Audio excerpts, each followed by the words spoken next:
We can zap the brain and modify the mind. Let me tell you how that goes. We simply don't know how mind occurs in brain. I've been a brain scientist for 42 years this year. I know, that's a long time. I look in the mirror and I go, how did that happen? But a lot of the stuff that I learned when I was in school as a neuroscientist and as a neuropathologist does not obtain any longer. There's an interesting dance that happens between the tools that we have at our disposal and the theories we create, and then pressing the limits and the envelopes of those theories through ever new tools that we then create, both heuristically and practically.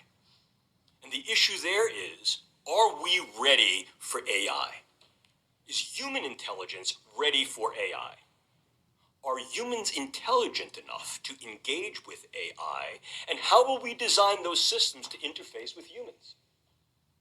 So essentially what we see is the brain computational, the brain-machine interface writ large.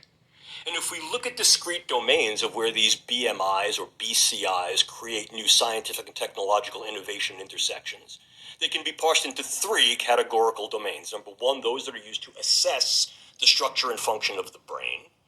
And understand that the underlying paradigm is that it's not just a brain that's a bunch of squirty, squiggly cells.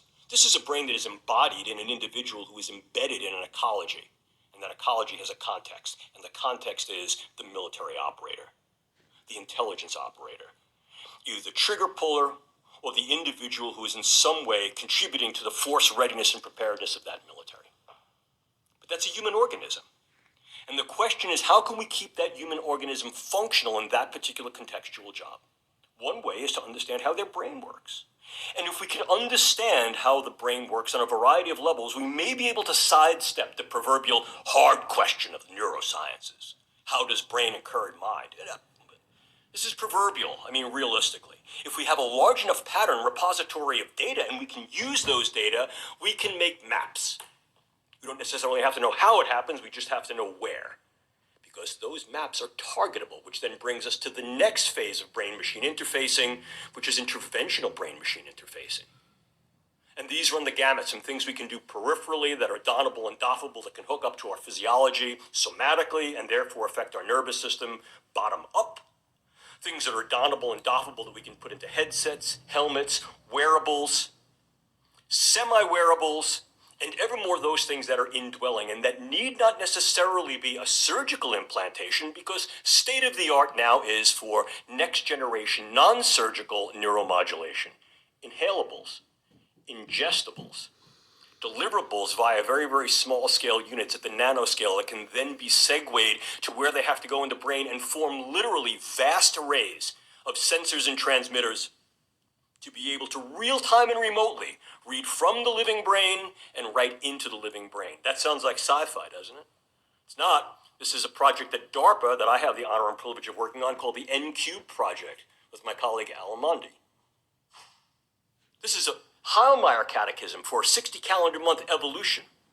Technology, social runaway effects, cultural runaway effects, collective and community runaway effects. I want this stuff. Why? Because it makes me healthier, more operationally protected, more enabled. But for how long?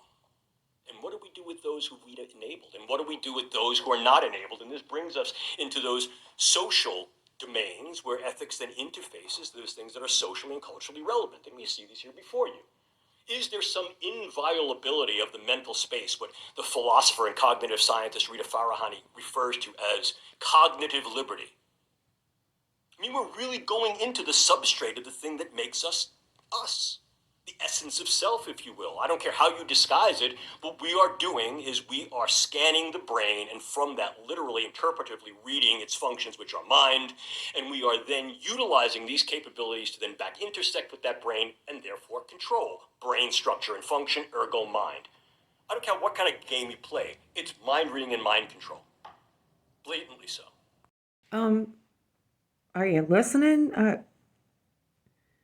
Do you hear what they're saying? They're saying it's only 62 months. They're ready to launch this, and their competitors are already at 42 months. Listen, it's already in process. The ingestibles, the wearables, the pill that you swallow.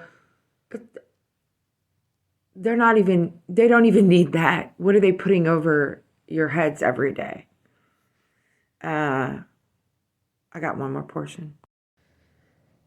Some people are like, oh, supercell soldiers, that doesn't exist. They're not there yet, whatever. Come on. You have no idea. I think the people that are talking right now, you notice how very articulate they are. They don't miss a beat and they talk like in a rhythm. Da, da, da, da, da, da, da, da. You don't think that they haven't already, including your, oh, the hero and savior of free speech, Elon Musk. Oh, you don't think, look at these people. They're not even human no more.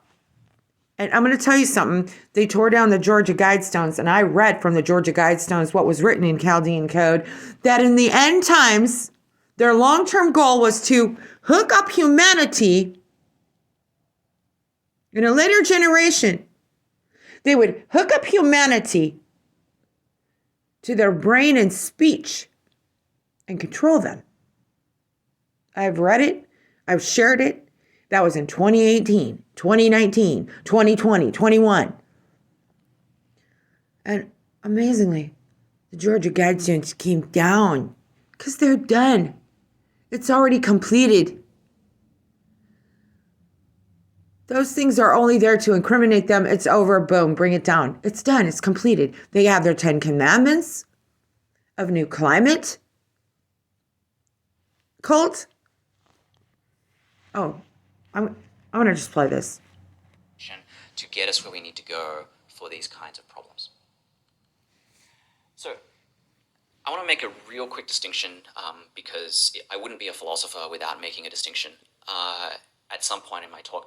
I want to distinguish between BCIs, brain-computer interfaces, as use cases, right? So these are the operational ends of a BCI, right?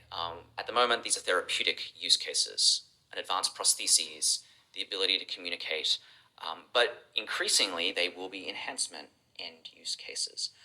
So in 2015, a woman in Pittsburgh who has a brain-computer interface, she was hooked up to a flight simulator and she flew, she didn't fly an F-35, she flew an F-35 in simulation, and then she flew 3 all at once, because it turns out that the parallel processing of the brain gives you the ability to do a lot of really interesting things, at least in simulation.